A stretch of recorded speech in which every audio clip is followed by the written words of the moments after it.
ಯಾದಗಿರಿ ನಗರದ ಚಿತ್ತಾಪುರ ರಸ್ತೆಯಲ್ಲಿ ಇರತಕ್ಕಂಥ ನಗರಸಭೆ ಸಂಕೀರ್ಣ ಇಲ್ಲೇನದ ರಾತ್ರಿಗೆಲ್ಲ ಅನೈತಿಕ ಚಟುವಟಿಕೆ ತಾಣ ಆಗಿದ್ದು ಸ್ವಚ್ಛ ಇರಲಾರ್ದೆ ಗಬ್ಬೆದ್ದು ನಾರ್ತಿತ್ತು. ಇದರ ತಕ್ಷಣ ಸ್ವಚ್ಛಗೊಳಿಸಿ ಸಾರ್ವಜನಿಕರಿಗೆ ಯಾವುದೋ ಹರಾಜು ಮುಖಾಂತರ ವಿತರಣೆ ಮಾಡಂತೇಳಿ ಮಾಡಬೇಕು. ಮತ್ತು ಇಲ್ಲಾಂದರೆ ಮುಂಬಡೆ ಇರ್ತಕ್ಕಂಥ ಮುಖ್ಯ ರಸ್ತೆಯನ್ನು ಬಂದ್ ಮಾಡಿ ಪ್ರತಿಭಟನೆ ಮಾಡುವುದಾಗಿ ಒಂದು ವಾರ ಗಡುವು ನೀಡಿತು. ಆದರೆ ಒಂದು ವಾರಲ್ಲಿ 24 ಗಂಟೆಗಳಲ್ಲೇ ನಗರಸಭೆ ಪೌರಾಯುಕ್ತರು ಸ್ಥಳಕ್ಕೆ ಎಲ್ಲರೂ ಯಾವುದೋ ನಗರಸಭೆ ಕಾರ್ಮಿಕರನ್ನು ಕಳಿಸಿ ಸ್ವಚ್ಛ ಮಾಡುವುದರಲ್ಲಿ ಮುಂದಾಗಿರ್ತಕ್ಕಂಥದ್ದು. ಇದು ನಮ್ಮ ಹೋರಾಟಕ್ಕೆ ಚಿಕ್ಕಂತ ಜಯ. ನಮ್ಮ ಹೋರಾಟಕ್ಕೆ ಸ್ಪಂದಿಸಿರ್ತಕ್ಕಂಥ ನಗರಸಭೆ ನಗರಸಭೆ ಪೌರಾಯುಕ್ತರಿಗೆ ಧನ್ಯವಾದ. ಮತ್ತು ಆ ಕಾರ್ಮಿಕರು ಕೂಡ ಇವತ್ತೇನಾದ್ರು ಕೆಲಸ ಮಾಡೋಕ್ಕೆ ಧನ್ಯವಾದ. ಆದರೆ ಇದು ಇಷ್ಟಕ್ಕೆ ಬಿಟ್ಟರೆ ನಾವು ಬಿಡಲ್ಲ. ನಮ್ಮದು ಹೋರಾಟ ಇವಾಗ ನಿರಂತರ ಮಳೆನಿಂದ ಎಲ್ಲಿ ಬಂತಲೇ ಪಾಚಗಟ್ಟಿದ ಎಲ್ಲನೂ ಸರಿಯಾಗಿ ಪಾಚಗಟ್ಟಿದ್ದೆಲ್ಲ ಸ್ವಚ್ಛಗೊಳಿಸಿ ಮತ್ತು ಕಲರಿಂಗ್ ಮಾಡಿಕೇಸಿ ಇದು ಟೆಂಡರ್ ಮುಖಾಂತರ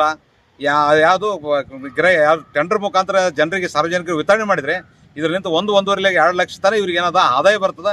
ಮತ್ತು ಸಾರ್ವಜನಿಕರ ಸಂಪರ್ಕ ಇದ್ರ ಮೇಲ್ಗಡೆ ಬರಲಾರ್ದಂಗೆ ಸುತ್ತಗಡೆ ಎಲ್ಲ ಲೈಟ್ನ ವ್ಯವಸ್ಥೆ ಆಗಬೇಕು. ಮತ್ತು CC ಕ್ಯಾಮ್ರಾ ಆಡಿಸಿ ಇಲ್ಲಿ ಯಾರು ಏನದಂದ್ರೆ ಅನೈತಿಕ ಚಟುವಟಿಕೆ ನಡೆದಂತೆ ಕಠಿಣ ಕ್ರಮ ಮತ್ತು ರಾತ್ರಿಗೆ ಅನ್ನೋದು ಒಬ್ಬರು ವಾಚ್ಮನ್ ಮಾಡ್ತಕ್ಕಂಥ ಕೆಲಸಕ್ಕೆ ವಾಚ್ಮನ್ ನೇಮಕ ಮಾಡ್ತಕ್ಕಂಥ ಕೆಲಸಕ್ಕೆ ನಗರಸಭೆ ಮುಂದಾಗಬೇಕಂತಕ್ಕಂಥದ್ದು ನನ್ನ ಆಗ್ರಹ.